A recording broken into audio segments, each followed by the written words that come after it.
Henry VIII, the 28th of June 1491 to the 28th of January 1547, was King of England from the 21st of April 1509 until his death. Henry was the second Tudor monarch, succeeding his father, Henry VII. Henry is best known for his 6 marriages and, in particular, his efforts to have his first marriage, to Catherine of Aragon, annulled. His disagreement with the Pope on the question of such an annulment led Henry to initiate the English Reformation, separating the Church of England from papal authority and appointing himself the supreme head of the Church of England. Despite his resulting excommunication, Henry remained a believer in core Catholic theological teachings. Domestically, Henry is known for his radical changes to the English constitution, ushering in the theory of the divine right of kings to England. Besides asserting the sovereign's supremacy over the Church of England, he greatly expanded royal power during his reign. Charges of treason and heresy were commonly used to quash dissent, and those accused were often executed without a formal trial, by means of bills of attainder. He achieved many of his political aims through the work of his chief ministers, some of whom were banished or executed when they fell out of his favour. Thomas Wolsey, Thomas More, Thomas Cromwell, Richard Rich, and Thomas Cranmer all figured prominently in Henry's administration. He was an extravagant spender and used the proceeds from the dissolution of the monasteries and Acts of the Reformation Parliament to convert into royal revenue the money that was formerly paid to Rome. Despite the influx of money from these sources, Henry was continually on the verge of financial ruin due to his personal extravagance as well as his numerous costly continental wars, particularly with Francis I of France and the Holy Roman Emperor Charles V, as he sought to enforce his claim to the Kingdom of France. At home, he oversaw the legal union of England and Wales with the laws in Wales Acts 1535 and 1542 and, following the Crown of Ireland Act 1542, he was the first English monarch to rule as King of Ireland. His contemporaries considered Henry in his prime to be an attractive, educated and accomplished king. He has been described as one of the most charismatic rulers to sit on the English throne. He was an author and composer. As he aged, Henry became severely obese and his health suffered, contributing to his death in 1547. He is frequently characterized in his later life as a lustful, egotistical, harsh, and insecure king. He was succeeded by his son Edward VI. Early years. Born the 28th of June 1491 at the Palace of Placentia in Greenwich, Kent. Henry Tudor was the third child and second son of Henry VII and Elizabeth of York.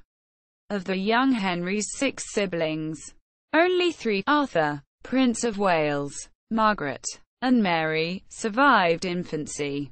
He was baptized by Richard Fox, the Bishop of Exeter, at a church of the Observant Franciscans, close to the palace, in 1493. At the age of 2, Henry was appointed Constable of Dover Castle and Lord Warden of the Cinque Ports. He was subsequently appointed Earl Marshal of England and Lord Lieutenant of Ireland at age 3, and was inducted into the Order of the Bath soon after. The day after the ceremony he was created Duke of York, and a month or so later made Warden of the Scottish Marches. In May 1495, he was appointed to the Order of the Garter. The reason for all the appointments to a small child was so his father could keep personal control of lucrative positions and not share them with established families. Henry was given a first-rate education from leading tutors, becoming fluent in Latin and French, and learning at least some Italian. Not much is known about his early life, save for his appointments, because he was not expected to become king. In November 1501, Henry also played a considerable part in the ceremonies surrounding the marriage of his brother, Prince Arthur, to Catherine of Aragon, the youngest surviving child of King Ferdinand II of Aragon and Queen Isabella I of Castile. As Duke of York, Henry used the arms of his father as king, differenced by a label of 3-point sermon. He was further honoured, on 9 February 1506, by Holy Roman Emperor Maximilian I, who made him a Knight of the Golden Fleece. In 1502, Arthur died at the age of 15 of sweating sickness, just 20 weeks after his marriage to Catherine. Arthur's death thrust all his duties upon his younger brother, the 10-year-old Henry. After a little debate, Henry became the new Duke of Cornwall in October 1502, and the new Prince of Wales and Earl of Chester in February 1503. Henry VII gave the boy few tasks. Young Henry was strictly supervised and did not appear in public. As a result, the young Henry would later ascend the throne, untrained in the exacting art of kingship. Henry VII renewed his efforts to seal a marital alliance between England and Spain, by offering his second son in marriage to Arthur's widow Catherine. Both Isabella and Henry VII were keen on the idea, which had arisen very shortly after Arthur's death. On 23 June 1503, a treaty was signed for their marriage, and they were betrothed 2 days later. A papal dispensation was only needed for the impediment of public honesty, if the marriage had not been consummated as Catherine and her duenna claimed. But Henry VII and the Spanish ambassador set out instead to obtain a dispensation for affinity, which took account of the possibility of consummation. The young Henry's age, only 11, prevented cohabitation. Isabella's death in 1504, and the ensuing problems of succession in Castile, complicated matters. Her father preferred her to stay in England, but Henry VII's relations with Ferdinand had deteriorated. Catherine was therefore left in limbo for some time, culminating in Prince Henry's rejection of the marriage as soon as he was able. At the age of 14, Ferdinand's solution was to make his daughter ambassador, allowing her to stay in England indefinitely. Devout, she began to believe that it was God's will that she marry the prince despite his opposition. Early reign. Henry VII died on 21 April 1509, and the 17-year-old Henry succeeded him as king. Soon after his father's burial on 10 May, Henry suddenly declared that he would indeed marry Catherine, leaving unresolved several issues concerning the papal dispensation and a missing part of the marriage portion. The new king maintained that it had been his father's dying wish that he marry Catherine.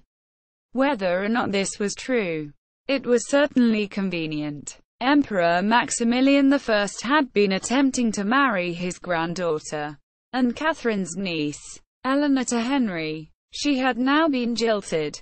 Henry's wedding to Catherine was kept low-key and was held at the Friars' Church in Greenwich on the 11th of June 1509.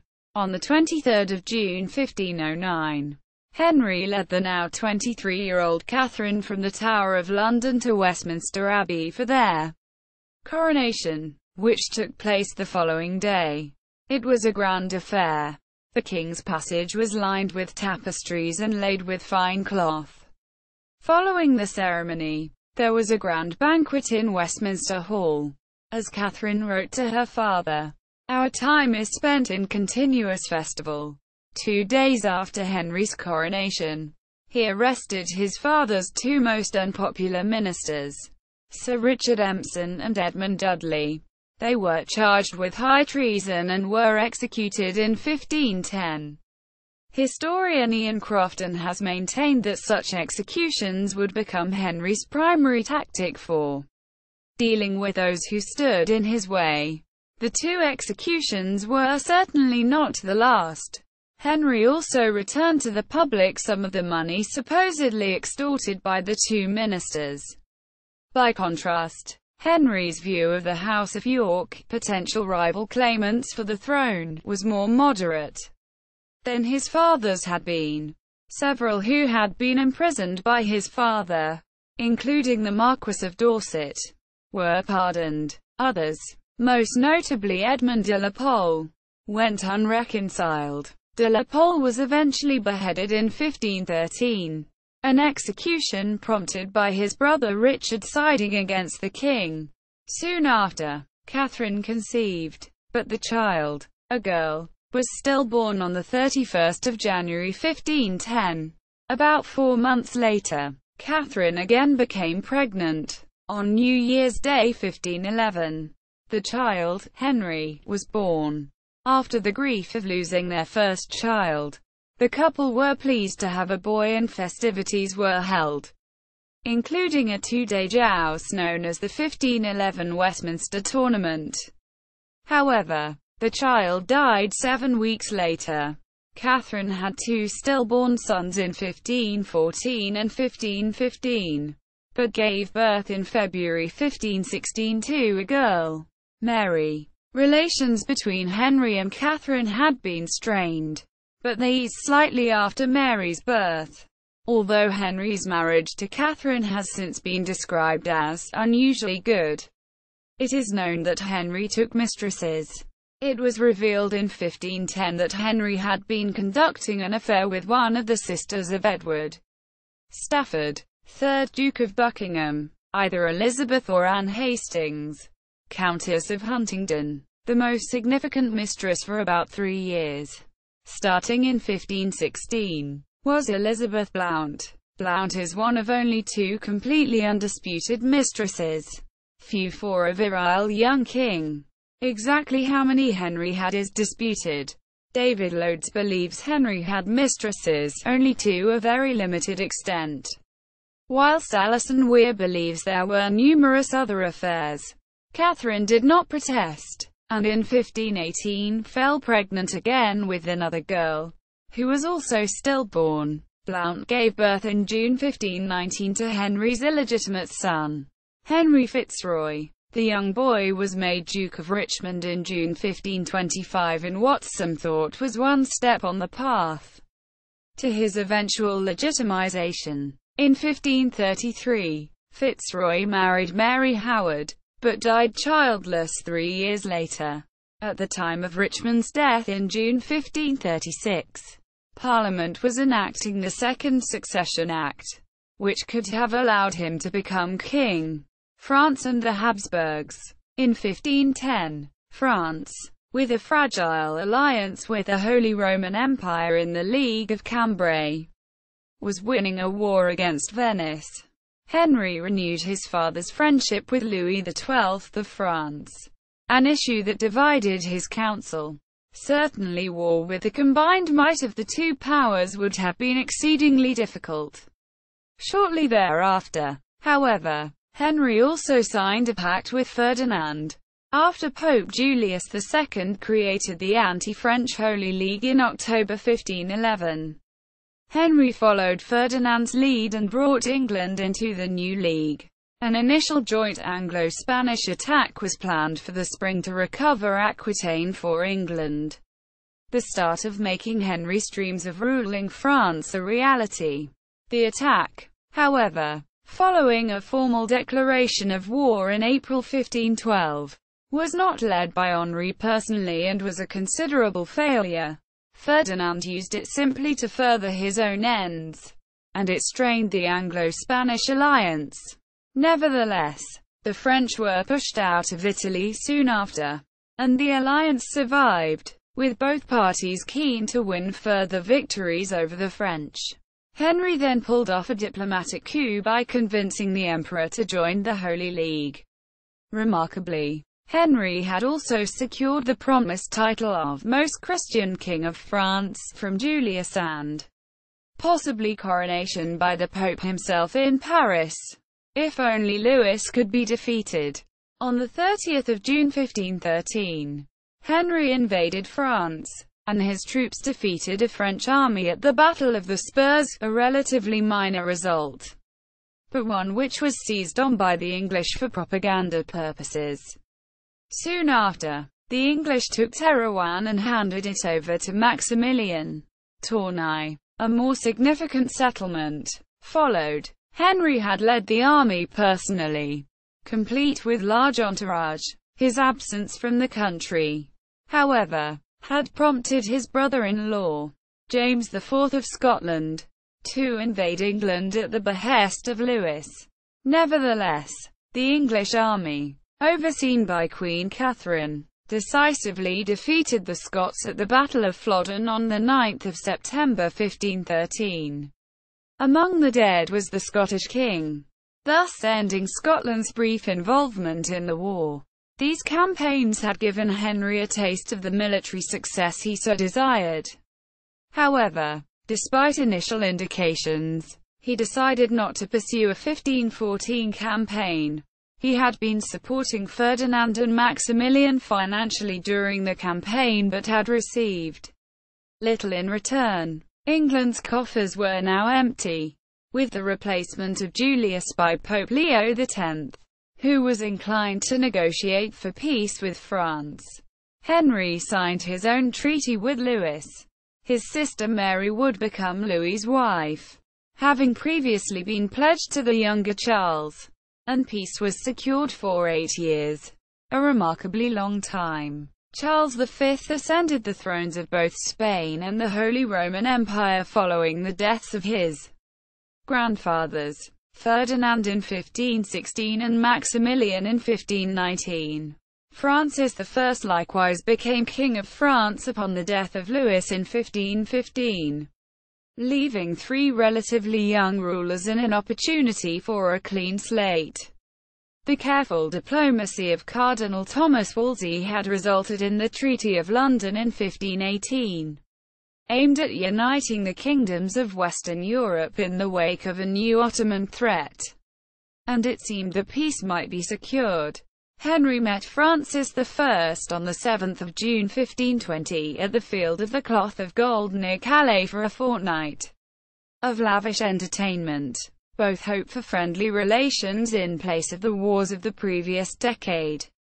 The strong air of competition laid to rest any hopes of a renewal of the Treaty of London. However, and conflict was inevitable. Henry had more in common with Charles, whom he met once before and once after Francis. Charles brought the empire into war with France in 1521.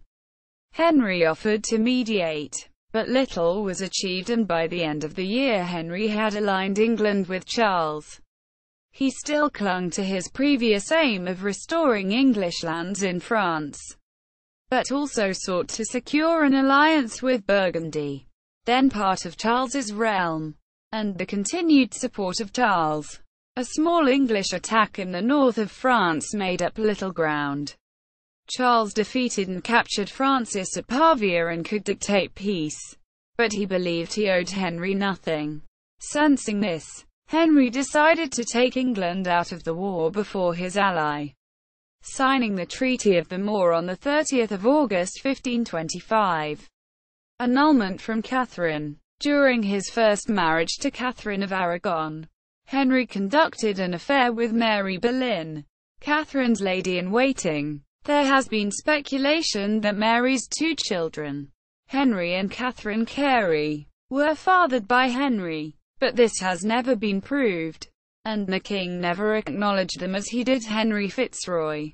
In 1525, as Henry grew more impatient with Catherine's inability to produce the male heir he desired, he became enamored of Mary Boleyn's sister, Anne, then a charismatic young woman of 25 in the Queen's entourage. Anne, however, resisted his attempts to seduce her, and refused to become his mistress as her sister Mary Boleyn had. It was in this context that Henry considered his 3 options for finding a dynastic successor, and hence resolving what came to be described at court as the king's great matter. These options were legitimizing Henry Fitzroy, which would take the intervention of the Pope and would be open to challenge, marrying off Mary as soon as possible and hoping for a grandson to inherit directly. But Mary was considered unlikely to conceive before Henry's death, or somehow rejecting Catherine and marrying someone else of childbearing age, probably seeing the possibility of marrying Anne. The third was ultimately the most attractive possibility to the 34-year-old Henry, and it soon became the king's absorbing desire to annul his marriage to the now 40-year-old Catherine. It was a decision that would lead Henry to reject papal authority and initiate the English Reformation. Henry's precise motivations and intentions over the coming years are not widely agreed on. Henry himself, at least in the early part of his reign, was a devout and well-informed Catholic to the extent that his 1521 publication Assertio Septem Sacramentorum, Defense of the Seven Sacraments, earned him the title of Fide Defensor, Defender of the Faith, from Pope Leo X.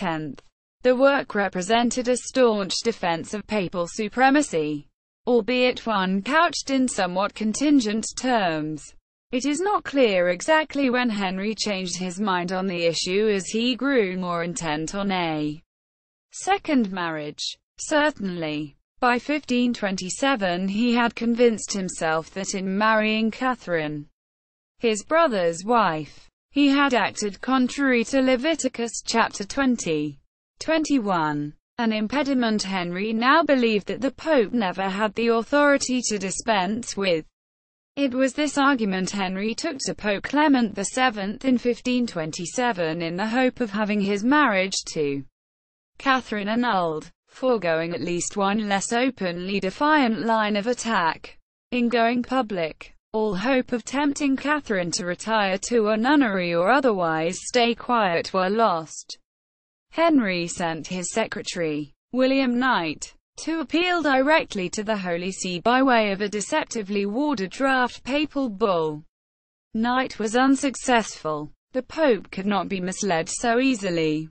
Other missions concentrated on arranging an ecclesiastical court to meet in England, with a representative from Clement VII.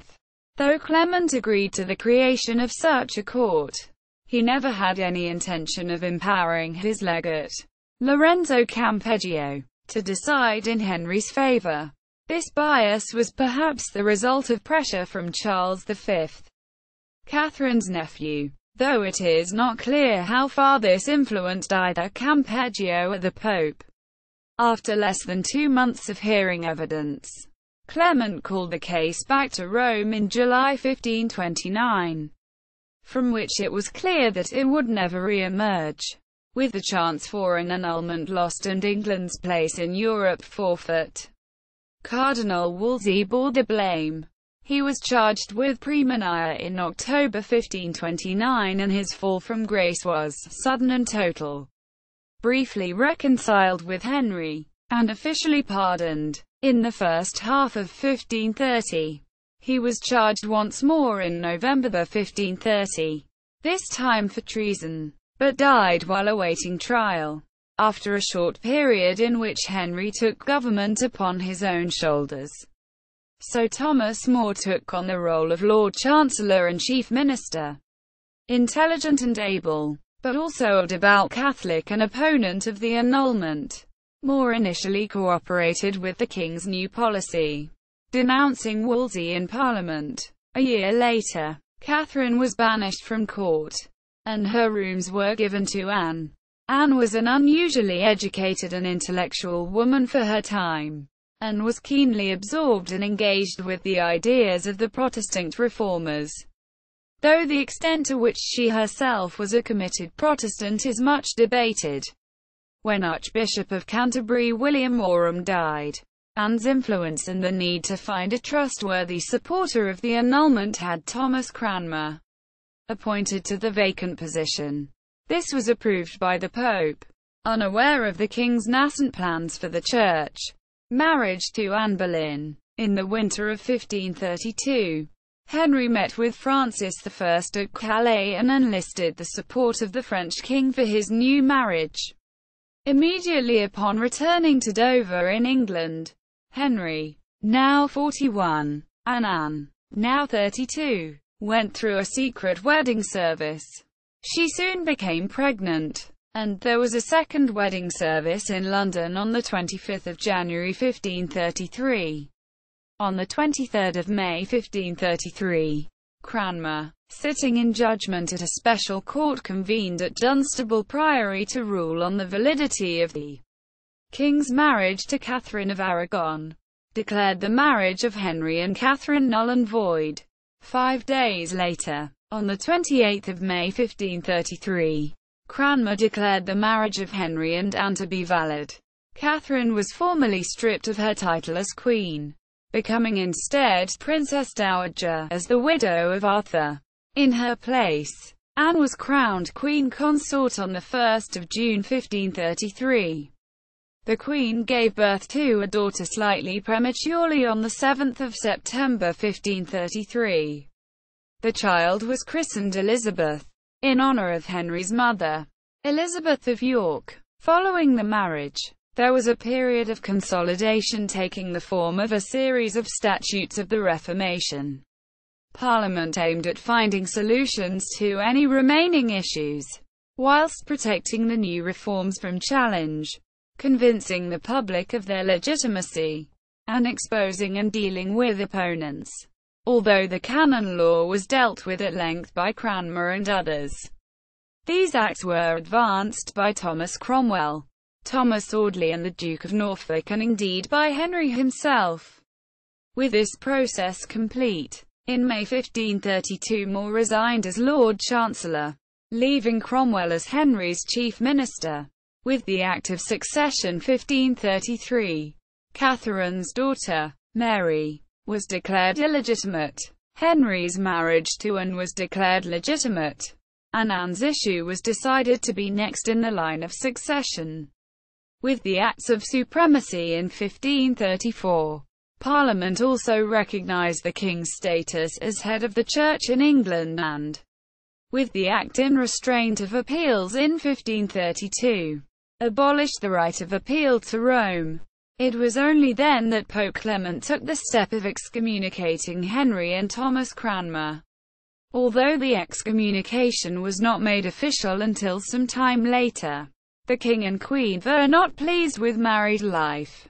The royal couple enjoyed periods of calm and affection, but Anne refused to play the submissive role expected of her. The vivacity and opinionated intellect that had made her so attractive as an illicit lover made her too independent for the largely ceremonial role of a royal wife, and it made her many enemies. For his part, Henry disliked Anne's constant irritability and violent temper. After a false pregnancy, a miscarriage in 1534, he saw her failure to give him a son as a betrayal.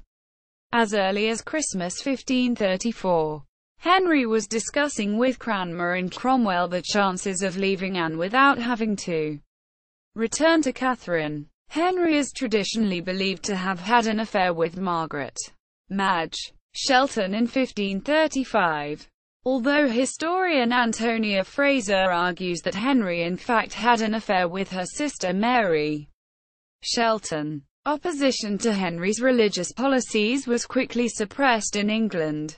A number of dissenting monks, including the first Carthusian martyrs, were executed and many more pilloried. The most prominent resistors included John Fisher, Bishop of Rochester, and Sir Thomas More, both of whom refused to take the oath to the king. Neither Henry nor Cromwell sought to have the men executed. Rather, they hoped that the two might change their minds and save themselves. Fisher openly rejected Henry as supreme head of the church, but More was careful to avoid openly breaking the Treason Act, which, unlike later acts, did not forbid mere silence. Both men were subsequently convicted of high treason. However, more on the evidence of a single conversation with Richard Rich, the Solicitor General. Both were duly executed in the summer of 1535. These suppressions, as well as the dissolution of the Lesser Monasteries Act of 1536. In turn contributed to more general resistance to Henry's reforms, most notably in the Pilgrimage of Grace, a large uprising in northern England in October 1536. Some 20,000 to 40,000 rebels were led by Robert Aske, together with parts of the northern nobility. Henry VIII promised the rebels he would pardon them and thank them for raising the issues. Aske told the rebels they had been successful and they could disperse and go home. Henry saw the rebels as traitors and did not feel obliged to keep his promises with them.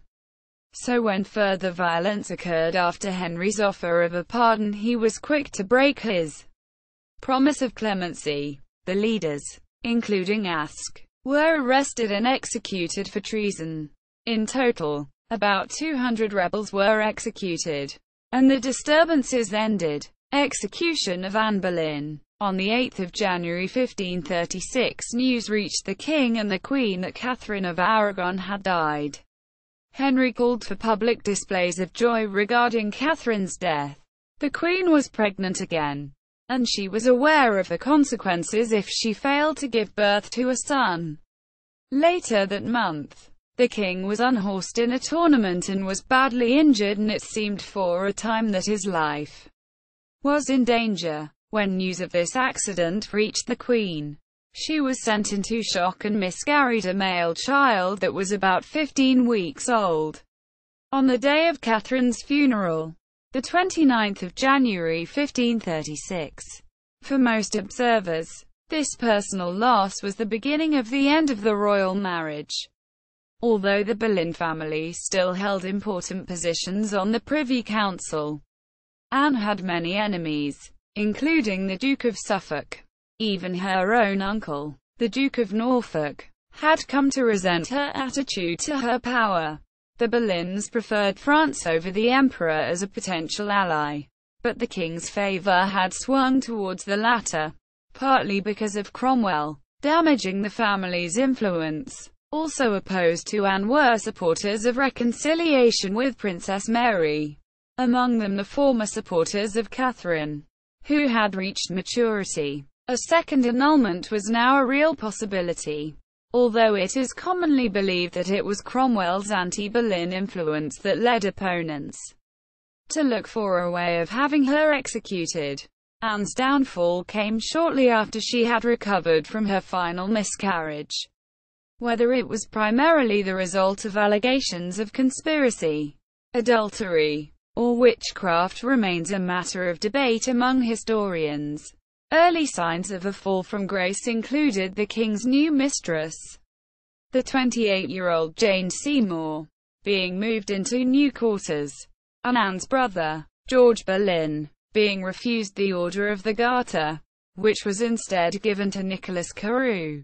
Between the 30th of April and the 2nd of May, 5 men, including Anne's brother, were arrested on charges of treasonable adultery and accused of having sexual relationships with the Queen. Anne was also arrested, accused of treasonous adultery and incest.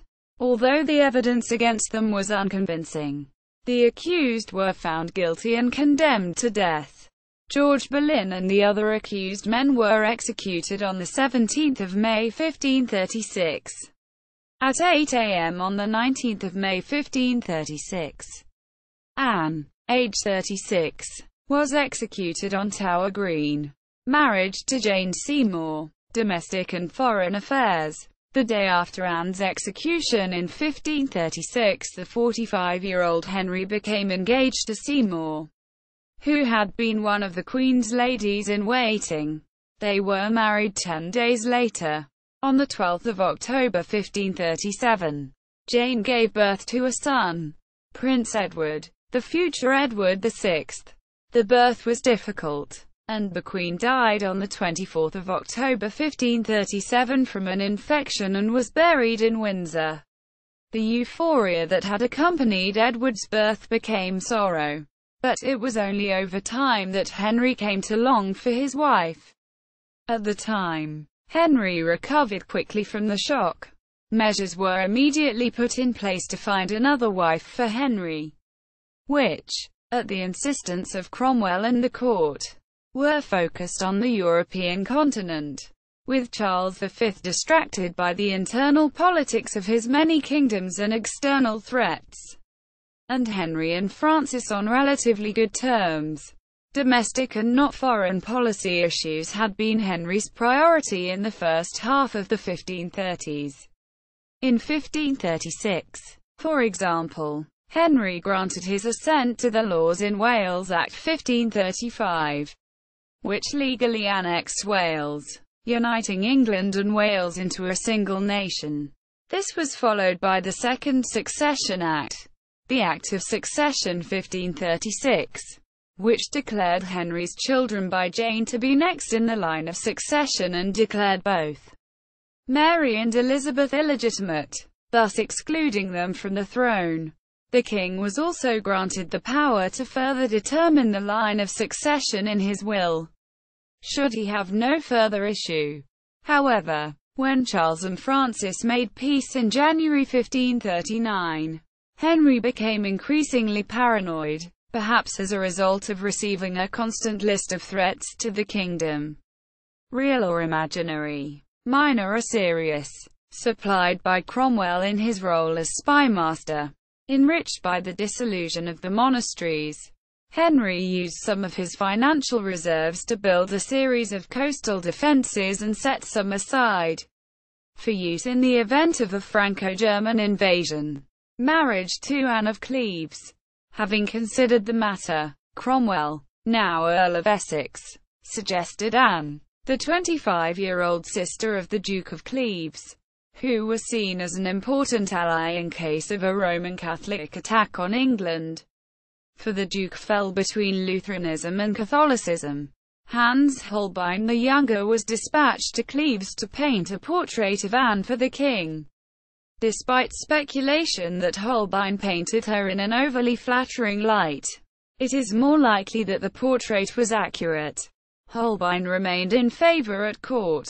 After seeing Holbein's portrait, and urged on by the complimentary description of Anne given by his courtiers, the 49-year-old king agreed to wed Anne. However, it was not long before Henry wished to annul the marriage so he could marry another. Anne did not argue, and confirmed that the marriage had never been consummated.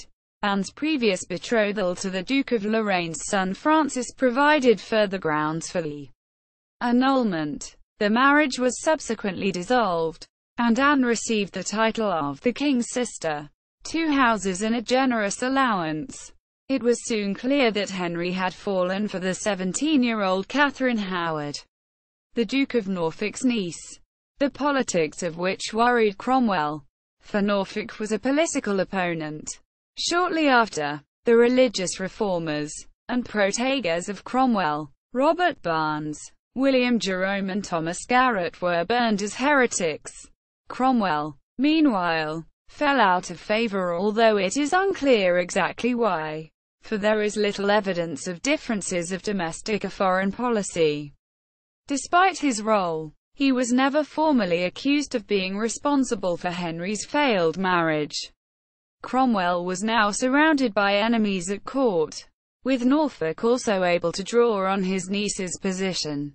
Cromwell was charged with treason, selling export licenses, granting passports, and drawing up commissions without permission, and may also have been blamed for the failure of the foreign policy that accompanied the attempted marriage to Anne. He was subsequently attainted and beheaded.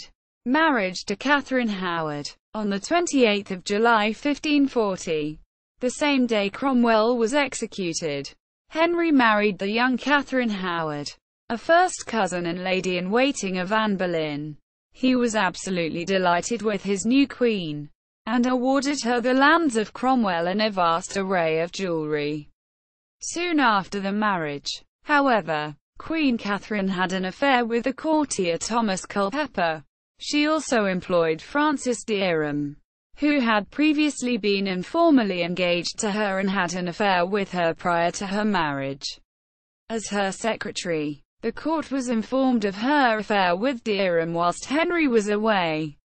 They dispatched Thomas Cranmer to investigate, who brought evidence of Queen Catherine's previous affair with Derham to the king's notice. Though Henry originally refused to believe the allegations, Derham confessed. It took another meeting of the council, however, before Henry believed the accusations against Derham and went into a rage, blaming the council before consoling himself in hunting. When questioned, the Queen could have admitted a prior contract to marry Derham, which would have made her subsequent marriage to Henry invalid. But she instead claimed that Derham had forced her to enter into an adulterous relationship. Derham, meanwhile, exposed Queen Catherine's relationship with Culpeper. Culpeper and Derham were both executed, and Catherine too was beheaded on 13 February 1542. Shrines destroyed and monasteries dissolved. In 1538, the chief minister Thomas Cromwell pursued an extensive campaign against what was termed idolatry by the followers of the old religion, culminating in September with the dismantling of the shrine of St. Thomas Becket at Canterbury. As a consequence, the king was excommunicated by Pope Paul III on 17 December of the same year. In 1540, Henry sanctioned the complete destruction of shrines to saints. In 1542, England's remaining monasteries were all dissolved, and their property transferred to the Crown. Abbots and priors lost their seats in the House of Lords. Only archbishops and bishops remained. Consequently, the Lords Spiritual, as members of the clergy with seats in the House of Lords were for the first time outnumbered by the Lords Temporal. Second invasion of France and the rough wooing of Scotland. The 1539 alliance between Francis and Charles had soured, eventually degenerating into renewed war.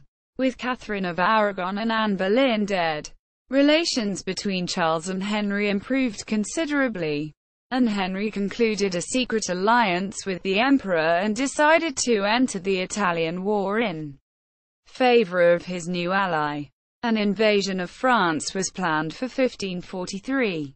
In preparation for it, Henry moved to eliminate the potential threat of Scotland under the youthful James V. The Scots were defeated at Battle of Solway Moss on 24 November 1542. And James died on 15 December. Henry now hoped to unite the crowns of England and Scotland by marrying his son Edward to James' successor, Mary. The Scottish regent Lord Arran agreed to the marriage in the Treaty of Greenwich on 1 July 1543. But it was rejected by the Parliament of Scotland on the 11th of December. The result was 8 years of war between England and Scotland, a campaign later dubbed the Rough Wooing. Despite several peace treaties, unrest continued in Scotland until Henry's death. Despite the early success with Scotland, Henry hesitated to invade France. Annoying Charles, Henry finally went to France in June 1544 with a two-pronged attack. One fought under Norfolk and effectively besieged Montreuil. The other, under Suffolk, laid siege to Boulogne. Henry later took personal command, and Boulogne fell on 18 September 1544. However, Henry had refused Charles's request to march against Paris. Charles's own campaign fizzled, and he made peace with France that same day. Henry was left alone against France. Unable to make peace, Francis attempted to invade England in the summer of 1545, but reached only the Isle of Wight before being repulsed. Out of money, France and England signed the Treaty of Camp on 7 June 1546. Henry secured Boulogne for 8 years. The city was then to be returned to France for £2 million, £750,000. Henry needed the money. The 1544 campaign had cost £650,000. and England was once again bankrupt. Marriage to Catherine Parr. Henry married his last wife, the wealthy widow Catherine Parr, in July 1543. A reformer at heart, she argued with Henry over religion. Ultimately, Henry remained committed to an idiosyncratic mixture of Catholicism and Protestantism. The reactionary mood which had gained ground following the fall of Cromwell had neither eliminated his Protestant streak nor been overcome by it. Parr helped reconcile Henry with his daughters, Mary and Elizabeth, in 1543. An Act of Parliament put them back in the line of succession after Edward. The same act allowed Henry to determine further succession to the throne in his will.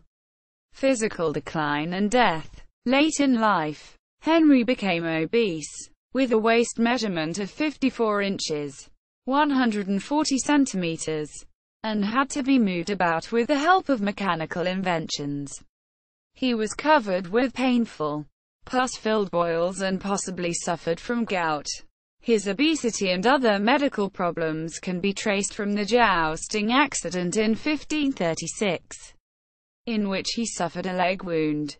The accident reopened and aggravated a previous injury he had sustained years earlier, to the extent that his doctors found it difficult to treat.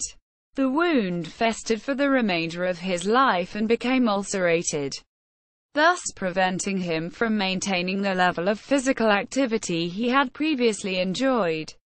The jousting accident is also believed to have caused Henry's mood swings, which may have had a dramatic effect on his personality and temperament. The theory that Henry suffered from syphilis has been dismissed by most historians.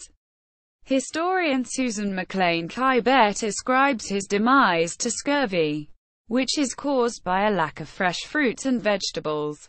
Alternatively, his wife's pattern of pregnancies and his mental deterioration have led some to suggest that the king may have been Kale-positive and suffered from MacLeod syndrome.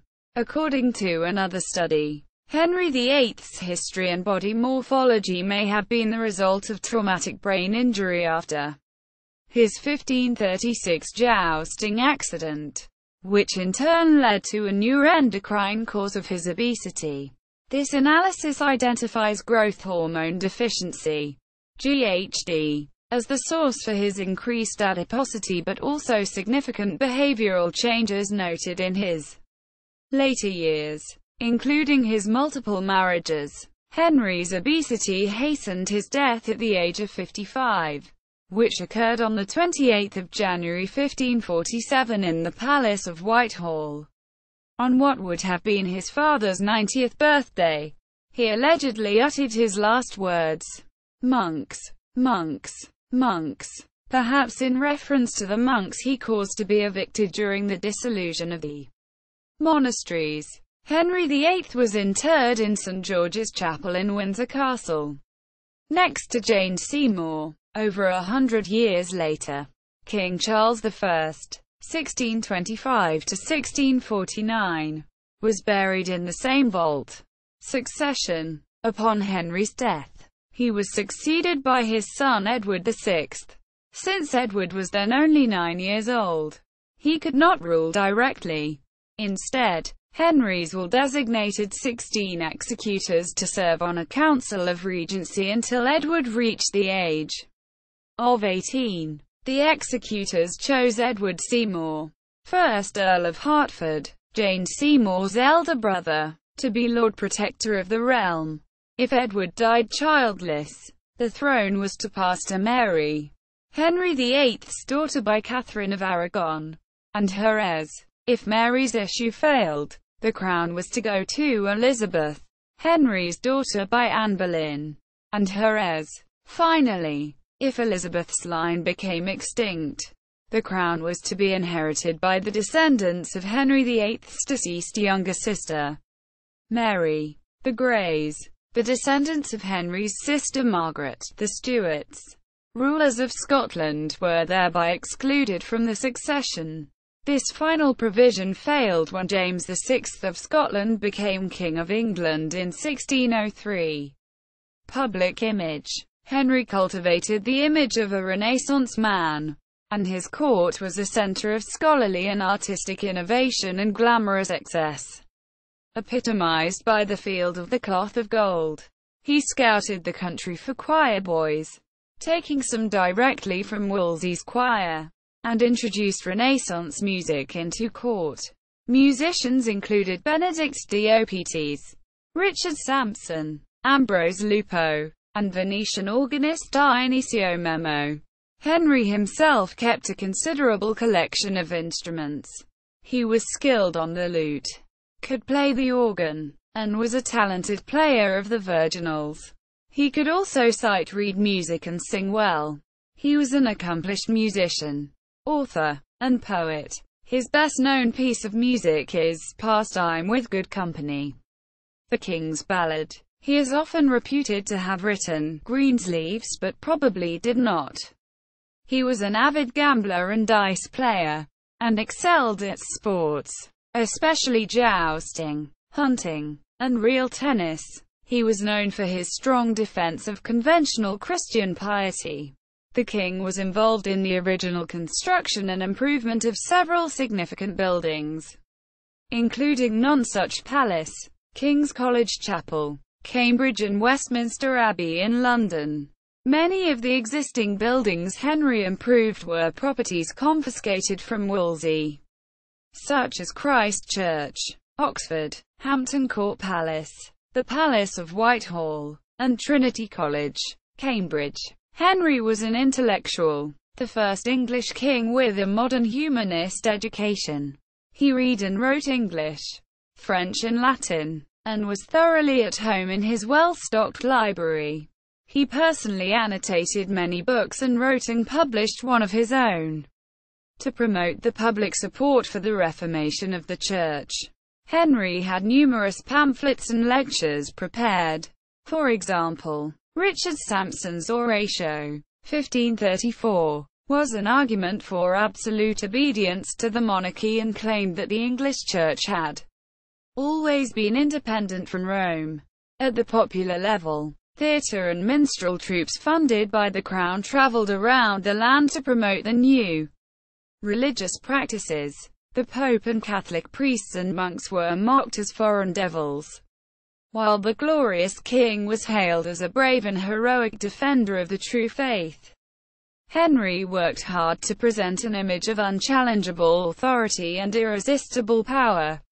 A large, well-built athlete, over 6 feet, 1.8 meters, tall and strong and broad in proportion, Henry excelled at jousting and hunting.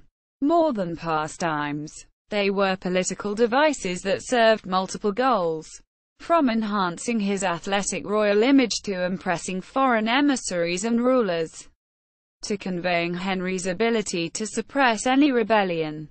Thus he arranged a jousting tournament at Greenwich in 1517, where he wore gilded armour, gilded horse trappings, and outfits of velvet, satin and cloth of gold dripping with pearls and jewels.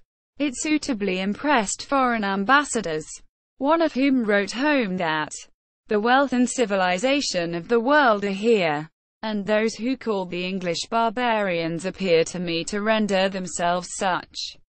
Henry finally retired from jousting in 1536 after a heavy fall from his horse left him unconscious for 2 hours, but he continued to sponsor 2 lavish tournaments a year.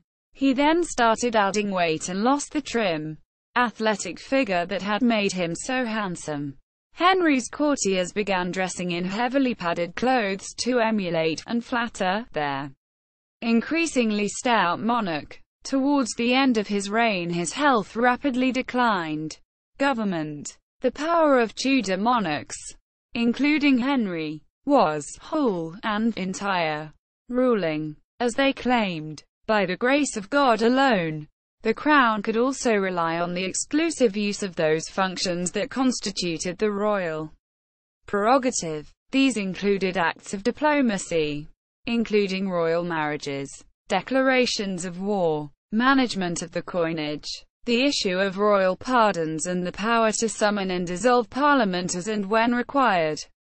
Nevertheless, as evident during Henry's break with Rome, the monarch worked within established limits, whether legal or financial, that forced him to work closely with both the nobility and Parliament, representing the gentry. In practice, Tudor monarchs used patronage to maintain a royal court that included formal institutions such as the Privy Council as well as more informal advisers and confidants. Both the rise and fall of court nobles could be swift, although the often quoted figure of 72,000 executions during his reign is inflated. Henry did undoubtedly execute at will, burning and beheading 2 of his wives, 20 peers, 4 leading public servants, 6 close attendants and friends, 1 cardinal, John Fisher, and numerous abbots, among those who were in favour at any given point in Henry's reign. One could usually be identified as a chief minister, though one of the enduring debates in the historiography of the period has been the extent to which those chief ministers controlled Henry rather than vice versa. In particular, historian G.R. Elton has argued that one such minister, Thomas Cromwell, led a Tudor revolution in government, quite independent of the king, whom Elton presented as an opportunistic, essentially lazy participant in the nitty-gritty of politics, where Henry did intervene personally in the running of the country. Elton argued, he mostly did so to its detriment. The prominence and influence of faction in Henry's court is similarly discussed in the context of at least 5 episodes of Henry's reign, including the downfall of Anne Boleyn from 1514 to 1529, Thomas Wolsey, 1473 to 1530, a cardinal of the established church, oversaw domestic and foreign policy for the young king from his position as Lord Chancellor. Wolsey centralized the national government and extended the jurisdiction of the conciliar courts, particularly the Star Chamber. The Star Chamber's overall structure remained unchanged, but Wolsey used it to provide for much-needed reform of the criminal law. The power of the court itself did not outlive Wolsey, however, since no serious administrative reform was undertaken and its role was eventually devolved to the localities. Wolsey helped fill the gap left by Henry's declining participation in government, particularly in comparison to his father, but did so mostly by imposing himself in the king's place. His use of these courts to pursue personal grievances, and particularly to treat delinquents as if mere examples of the whole class worthy of punishment, angered the rich, who were annoyed as well by his enormous wealth and ostentatious living. Following Wolsey's downfall, Henry took full control of his government. Although at court numerous complex factions continued to try to ruin and destroy each other. Thomas Cromwell, c. 1485 to 1540, also came to define Henry's government, returning to England from the continent in 1514 or 1515. Cromwell soon entered Wolsey's service. He turned to law, also picking up a good knowledge of the Bible, and was admitted to Gray's Inn in 1524. He became Wolsey's man of all work. Cromwell, driven in part by his religious beliefs, attempted to reform the body politic of the English government through discussion and consent, and through the vehicle of continuity and not outward change. He was seen by many people as the man they wanted to bring about their shared aims, including Thomas Audley. By 1531, Cromwell and those associated with him were already responsible for the drafting of much legislation. Cromwell's first office was that of the Master of the King's Jewels in 1532, from which he began to invigorate the government finances. By this point, Cromwell's power as an efficient administrator in a council full of politicians exceeded what Wolsey had achieved. Cromwell did much work through his many officers to remove the tasks of government from the royal household, and ideologically from the personal body of the king, and into a public state. He did so, however, in a haphazard fashion that left several remnants, not least because he needed to retain Henry's support, his own power, and the possibility of actually achieving the plan he set out. Cromwell made the various income streams put in place by Henry VII more formal and assigned largely autonomous bodies for their administration.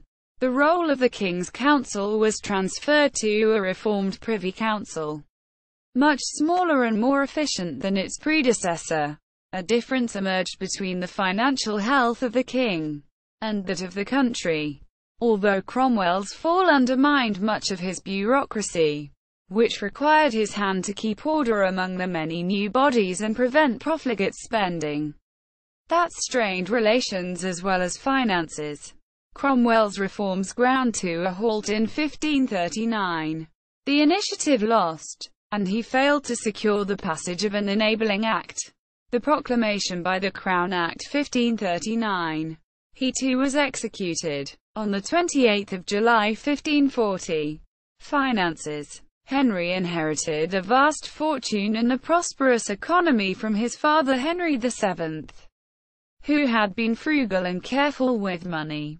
This fortune was estimated to £1,250,000, £375 million by today's standards. By comparison, however, the reign of Henry was a near disaster in financial terms, although he further augmented his royal treasury through the seizure of church lands. Henry's heavy spending and long periods of mismanagement damaged the economy. Much of this wealth was spent by Henry on maintaining his court and household, including many of the building works he undertook on royal palaces. Henry hung 2,000 tapestries in his palaces. By comparison, James V of Scotland hung just 200. Henry took pride in showing off his collection of weapons, which included exotic archery equipment, 2,250 pieces of land ordnance and 6,500 handguns. Tudor monarchs had to fund all the expenses of government out of their own income. This income came from the crown lands that Henry owned as well as from customs duties like tonnage and poundage, granted by Parliament to the king for life. During Henry's reign the revenues of the crown remained constant, around £100,000, but were eroded by inflation and rising prices brought about by war. Indeed, war and Henry's dynastic ambitions in Europe exhausted the surplus he had inherited from his father by the mid-1520s. Whereas Henry VII had not involved Parliament in his affairs very much, Henry VIII had to turn to Parliament during his reign for money, in particular for grants of subsidies to fund his wars. The dissolution of the monasteries provided a means to replenish the treasury, and as a result the crown took possession of monastic lands worth £120,000, £36 million a year. The crown had profited a small amount in 1526 when Wolsey had put England onto a gold, rather than silver, standard, and had debased the currency slightly. Cromwell debased the currency more significantly, starting in Ireland in 1540. The English pound halved in value against the Flemish pound between 1540 and 1551 as a result. The nominal profit made was significant, helping to bring income and expenditure together, but it had a catastrophic effect on the overall economy of the country. In part, it helped to bring about a period of very high inflation from 1544 onwards. Reformation. Henry is generally credited with initiating the English Reformation, the process of transforming England from a Catholic country to a Protestant one, though his progress at the elite and mass levels is disputed, and the precise narrative not widely agreed. Certainly. In 1527, Henry, until then an observant and well-informed Catholic, appealed to the Pope for an annulment of his marriage to Catherine. No annulment was immediately forthcoming, the result in part of Charles V's control of the papacy. The traditional narrative gives this refusal as the trigger for Henry's rejection of papal supremacy, which he had previously defended, though as historian A.F. Pollard has argued, even if Henry had not needed an annulment, Henry may have come to reject papal control over the governance of England purely for political reasons. In any case, between 1532 and 1537, Henry instituted a number of statutes that dealt with the relationship between king and pope and, hence the structure of the nascent Church of England. These included the Statute in Restraint of Appeals, passed 1533, which extended the charge of praemunire against all who introduced papal bulls into England, potentially exposing them to the death penalty if found guilty. Other acts included the supplication against the ordinaries and the submission of the clergy, which recognized royal supremacy over the Church.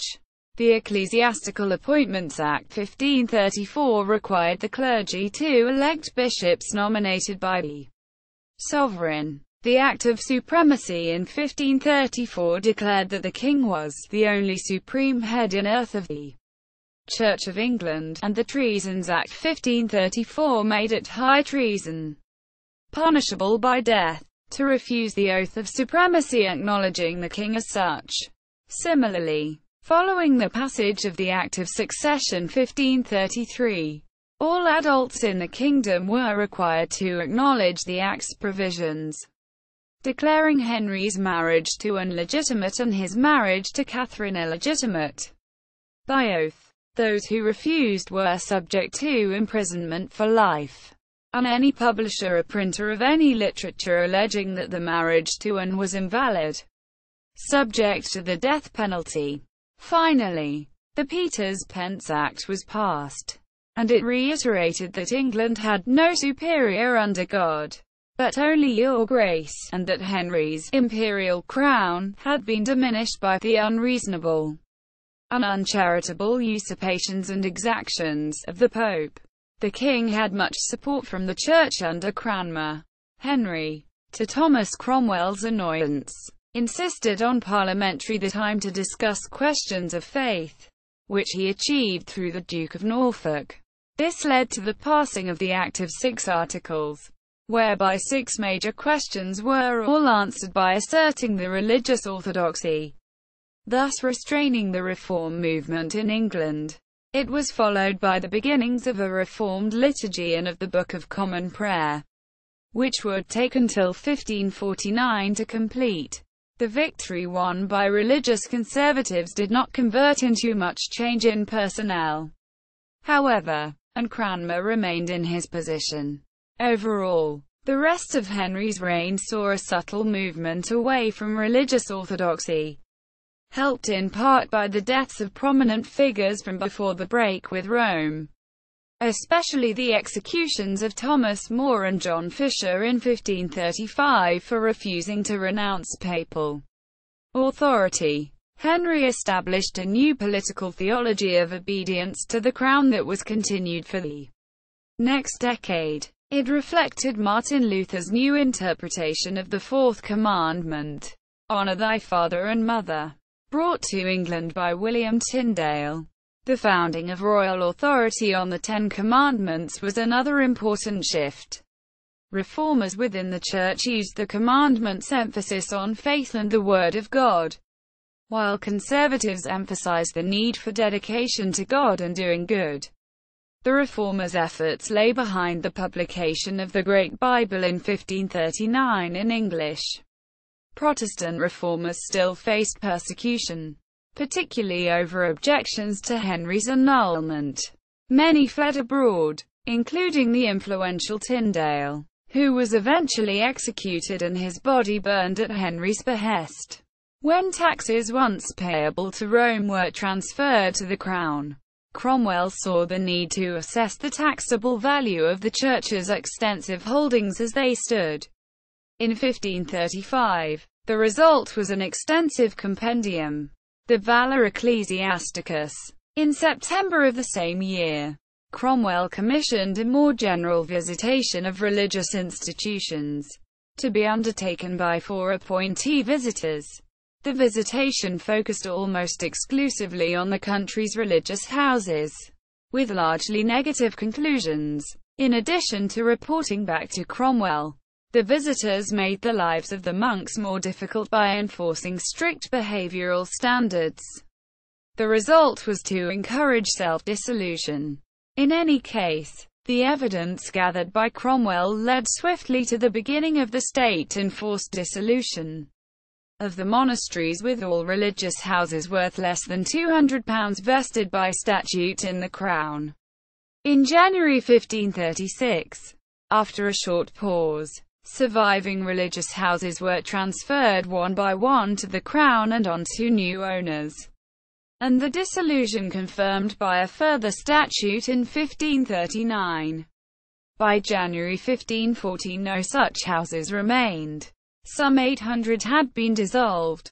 The process had been efficient, with minimal resistance, and brought the Crown some £90,000 a year. The extent to which the dissolution of all houses was planned from the start is debated by historians. There is some evidence that major houses were originally intended only to be reformed. Cromwell's actions transferred a fifth of England's landed wealth to new hands. The programme was designed primarily to create a landed gentry beholden to the Crown, which would use the lands much more efficiently. Although little opposition to the supremacy could be found in England's religious houses, they had links to the international church and were an obstacle to further religious reform. Response to the reforms was mixed. The religious houses had been the only support of the impoverished, and the reforms alienated much of the population outside London, helping to provoke the Great Northern Rising of 1536 to 1537. Known as the Pilgrimage of Grace. Elsewhere the changes were accepted and welcomed, and those who clung to Catholic rites kept quiet or moved in secrecy. They would re-emerge during the reign of Henry's daughter Mary, 1553 to 1558. Military. Apart from permanent garrisons at Berwick, Calais, and Carlisle, England's standing army numbered only a few hundred men. This was increased only slightly by Henry. Henry's invasion force of 1513, some 30,000 men, was composed of billmen and longbowmen, at a time when the other European nations were moving to handguns and pikemen. The difference in capability was at this stage not significant, however, and Henry's forces had new armour and weaponry. They were also supported by battlefield artillery and the war wagon, relatively new innovations, and several large and expensive siege guns. The invasion force of 1544 was similarly well equipped and organized, although command on the battlefield was laid with the Dukes of Suffolk and Norfolk, which in the case of the latter produced disastrous results at Montreuil. Henry's break with Rome incurred the threat of a large-scale French or Spanish invasion. To guard against this, in 1538, he began to build a chain of expensive, state-of-the-art defences along Britain's southern and eastern coasts from Kent to Cornwall, largely built of material gained from the demolition of the monasteries. These were known as Henry VIII's device forts. He also strengthened existing coastal defence fortresses such as Dover Castle and, at Dover, Moat Bulwark and Archcliffe Fort, which he personally visited for a few months to supervise. Wolsey had many years before conducted the censuses required for an overhaul of the system of militia, but no reform resulted. In 1538–39, Cromwell overhauled the shire musters, but his work mainly served to demonstrate how inadequate they were in organisation. The building works, including that at Berwick, along with the reform of the militias and musters, were eventually finished under Queen Mary. Henry is traditionally cited as one of the founders of the Royal Navy. Technologically, Henry invested in large cannon for his warships, an idea that had taken hold in other countries, to replace the smaller serpentines in use. He also flirted with designing ships personally, although his contribution to larger vessels, if any, is not known. It is believed that he influenced the design of row-barges and similar galleys. Henry was also responsible for the creation of a permanent navy, with the supporting anchorages and dockyards. Tactically, Henry's reign saw the navy move away from boarding tactics to employ gunnery instead. The Tudor navy was enlarged up to 50 ships. The Mary Rose was one of them, and Henry was responsible for the establishment of the Council for Marine Causes to specifically oversee all the maintenance and operation of the navy, becoming the basis for the later Admiralty. Ireland. At the beginning of Henry's reign, Ireland was effectively divided into three zones: the Pale, where English rule was unchallenged; Leinster and Munster, the so-called obedient land of Anglo-Irish peers; and the Gaelic Connaught and Ulster, with merely nominal English rule. Until 1513, Henry continued the policy of his father, to allow Irish lords to rule in the king's name and accept steep divisions between the communities. However, upon the death of the 8th Earl of Kildare, Governor of Ireland, fractious Irish politics combined with a more ambitious Henry to cause trouble. When Thomas Butler, 7th Earl of Ormond, died, Henry recognised one successor for Ormond's English, Welsh and Scottish lands, whilst in Ireland another took control. Kildare's successor, the 9th Earl, was replaced as Lord Lieutenant of Ireland by Thomas Howard, Earl of Surrey in 1520. Surrey's ambitious aims were costly, but ineffective. English rule became trapped between winning the Irish lords over with diplomacy, as favoured by Henry and Wolsey, and a sweeping military occupation as proposed by Surrey. Surrey was recalled in 1521, with Piers Butler, one of claimants to the earldom of Ormond, appointed in his place. Butler proved unable to control opposition, including that of Kildare. Kildare was appointed chief governor in 1524, resuming his dispute with Butler, which had before been in a lull. Meanwhile, the Earl of Desmond, an Anglo-Irish peer, had turned his support to Richard de la Pole as pretender to the English throne. When in 1528 Kildare failed to take suitable actions against him, Kildare was once again removed from his post. The Desmond situation was resolved on his death in 1529, which was followed by a period of uncertainty. This was effectively ended with the appointment of Henry Fitzroy, Duke of Richmond and the King's son, as Lord Lieutenant. Richmond had never before visited Ireland. His appointment a break with past policy. For a time it looked as if peace might be restored with the return of Kildare to Ireland to manage the tribes, but the effect was limited and the Irish Parliament soon rendered ineffective. Ireland began to receive the attention of Cromwell, who had supporters of Ormond and Desmond promoted. Kildare, on the other hand, was summoned to London. After some hesitation, he departed for London in 1534, where he would face charges of treason. His son, Thomas, Lord Offaly, was more forthright, denouncing the king and leading a Catholic crusade against the king, who was by this time mired in marital problems. Offaly had the Archbishop of Dublin murdered, and besieged Dublin. Offaly led a mixture of Pale gentry and Irish tribes, although he failed to secure the support of Lord Darcy, a sympathizer, or Charles V.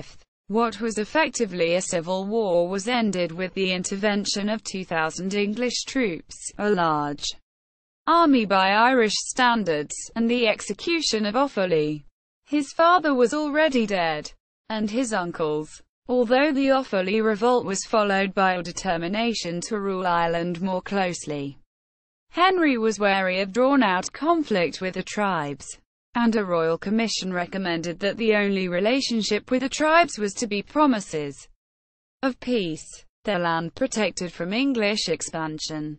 The man to lead this effort was Sir Anthony St Leger, as Lord Deputy of Ireland, who would remain into the post past Henry's death until the break with Rome. It was widely believed that Ireland was a papal possession granted as a mere fiefdom to the English king. So in 1541 Henry asserted England's claim to the Kingdom of Ireland free from the papal overlordship.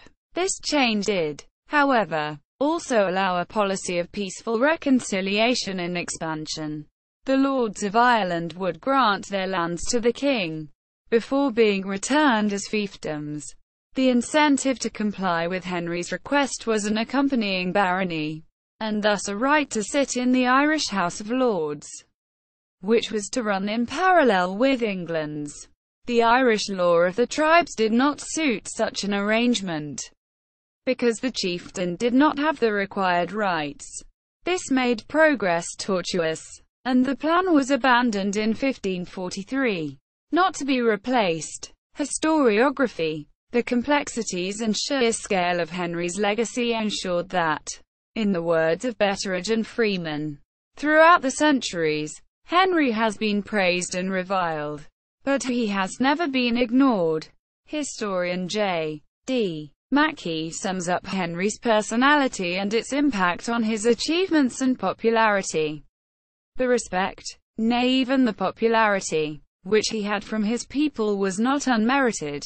He kept the development of England in line with some of the most vigorous, though not the noblest forces of the day. His high courage, highest when things went ill, his commanding intellect, his appreciation of fact, and his instinct for rule carried his country through a perilous time of change, and his very arrogance saved his people from the wars which afflicted other lands. Dimly remembering the Wars of the Roses, vaguely informed as to the slaughters and sufferings in Europe, the people of England knew that in Henry they had a great king.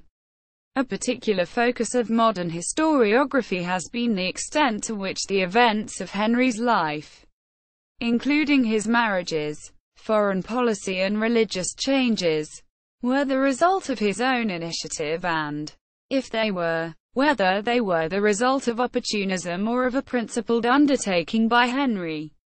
The traditional interpretation of those events was provided by historian A.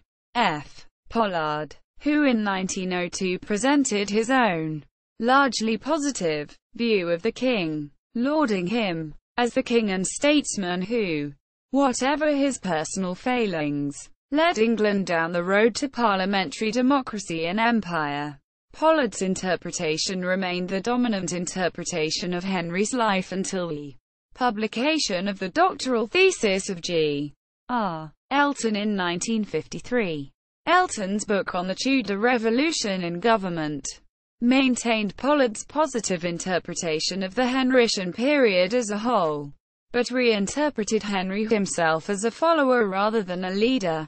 For Elton, it was Cromwell and not Henry who undertook the changes in government. Henry was shrewd, but lacked the vision to follow a complex plan through. Henry was little more, in other words, than an egocentric monstrosity, whose reign owed its successes and virtues to better and greater men about him. Most of its horrors and failures sprang more directly from the king. Quote, although the central tenets of Elton's thesis have since been questioned, it has consistently provided the starting point for much later work, including that of J. Scarisbrick, his student. Scarisbrick largely kept Elton's regard for Cromwell's abilities, but returned agency to Henry, who Scarisbrick considered to have ultimately directed and shaped policy. For Scarisbrick, Henry was a formidable captivating man who wore regality with a splendid conviction. The effect of endowing Henry with this ability, however, was largely negative in Scaresbrick's eyes. To Scaresbrick, the Henrician period was one of upheaval and destruction, and those in charge worthy of blame more than praise. Even among more recent biographers, including David Rhodes, David Starkey and John Guy, there has ultimately been little consensus on the extent to which Henry was responsible for the changes he oversaw, the correct assessment of those he did bring about. This lack of clarity about Henry's control over events has contributed to the variation in the qualities ascribed to him: religious conservative, a dangerous radical, lover of beauty, a brutal destroyer of priceless artifacts, friend and patron, a betrayer of those around him, chivalry incarnate, a ruthless chauvinist. One traditional approach, favoured by Starkey and others, is to divide Henry's reign into two halves. The first Henry being dominated by positive qualities, politically inclusive, pious, athletic but also intellectual, who presided over a period of stability and calm, and the latter a hulking tyrant, who presided over a period of dramatic, sometimes whimsical, change. Other writers have tried to merge Henry's disparate personality into a single whole. Lacy Baldwin Smith, for example, considered him an egotistical, borderline neurotic given to great fits of temper and deep and dangerous suspicions, with a mechanical and conventional, but deeply held piety, and having at best a mediocre intellect, style in arms. Many changes were made to the royal style during his reign. Henry originally used the style, Henry VIII, by the grace of God, King of England, France and Lord of Ireland, in 1521, pursuant to a grant from Pope Leo X rewarding Henry for his defense of the seven sacraments. The royal style became Henry VIII, by the grace of God, King of England and France, Defender of the Faith and Lord of Ireland. Following Henry's excommunication, Pope Paul III rescinded the grant of the title, Defender of the Faith, but an active Parliament, 35 Hen 8c3, declared that it remained valid, and it continues in royal usage to the present day. Henry's motto was, Cur loyal, true heart, and he had this embroidered on his clothes in the form of a heart symbol and with the word loyal. His emblem was the Tudor rose and the Beaufort portcullis. As king, Henry's arms were the same as those used by his predecessors since Henry IV. Quarterly, azure 3 fleurs de lis or, for France, and gules 3 lions passant gardant in pale or, for England. In 1535, Henry added the supremacy phrase to the royal style, which became Henry VIII, by the grace of God, King of England and France, Defender of the Faith, Lord of Ireland and of the Church of England in earth, supreme head. In 1536, the phrase of the Church of England changed to of the Church of England and also of Ireland.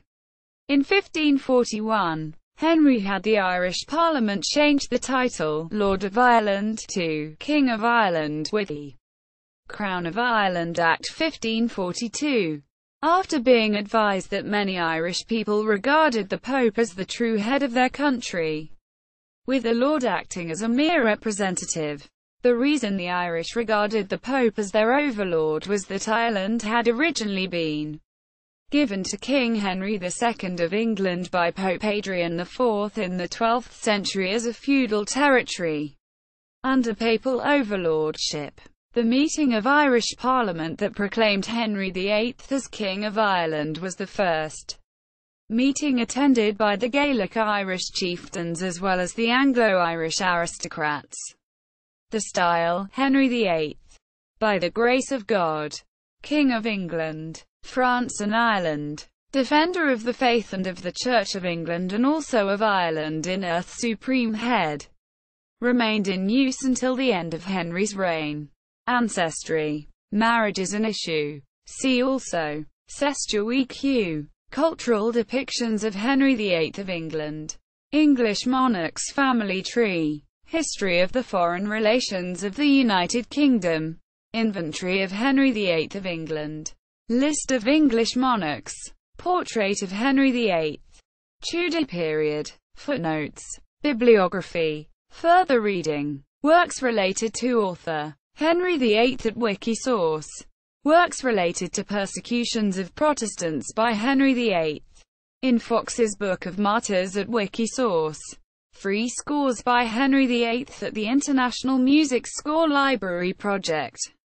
IMSLP. Free scores by Henry VIII of England in the Choral Public Domain Library. Choral Wiki. Works by Henry VIII of England at Project Gutenberg. Works by or about Henry VIII of England at Internet Archive. Works by Henry VIII of England at LibriVox. Public domain audiobooks. Portraits of Henry VIII.